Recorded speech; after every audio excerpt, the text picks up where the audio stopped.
I'm Barbara Evans-Taylor. If you own property and have a mortgage, bankers may tell you it's a great time to refinance, and they may be right. But is it right for you? Here's what you need to know.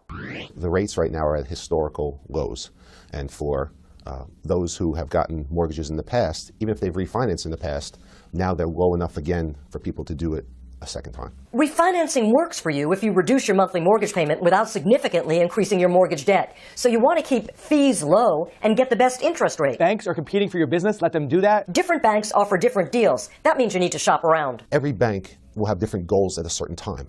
You know, like our bank right now, we have wants 15-year mortgages, so our rate is 2.75%. Rates change weekly, and the rate you get may depend upon your credit score. Banks generally use the FICO score, a statistical compilation of your creditworthiness. Scores range from 350 to 850, and the higher the better. If you have a 740 or better, that's considered a credit. But again, different banks have different rules. For example, at TD Bank, we would look at anything from 680 and up.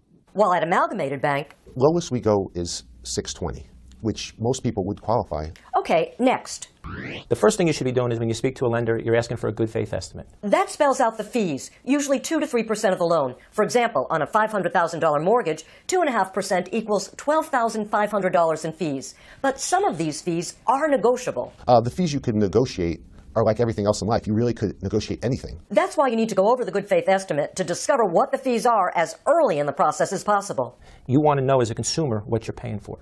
First, there's the application fee, $65 to $640, depending upon where you live. You can usually ask the bank to refund that money if you go with their deal. Then there's the loan origination fee of $2,000 to $3,000. That's for paperwork and processing the loan.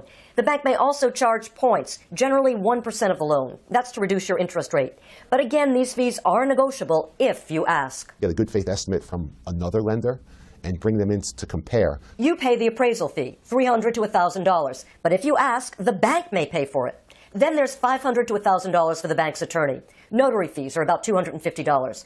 The title search is generally $700 to $900, and in some cases, much, much more. The title company is going to be doing a search on the property to make sure that no other entity can make a claim against that property in the future. Ask for a break because you're refinancing.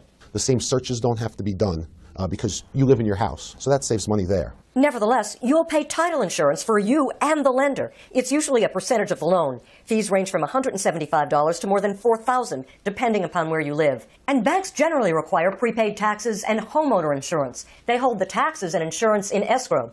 Government recording fees and transfer taxes also add to your bill. They vary from state to state. In New York, there's the Consolidation Extension Modification Agreement, or CEMA. That's an agreement between banks. It transfers the tax so that you don't pay it twice. But watch out, because some lenders will not do that CEMA agreement. That's because the bank is essentially holding your business hostage. Check to see if your bank penalizes you for getting a mortgage elsewhere. And because of high fees, in some cases, it does not pay to refinance. You only have, say, $30,000 left on your mortgage.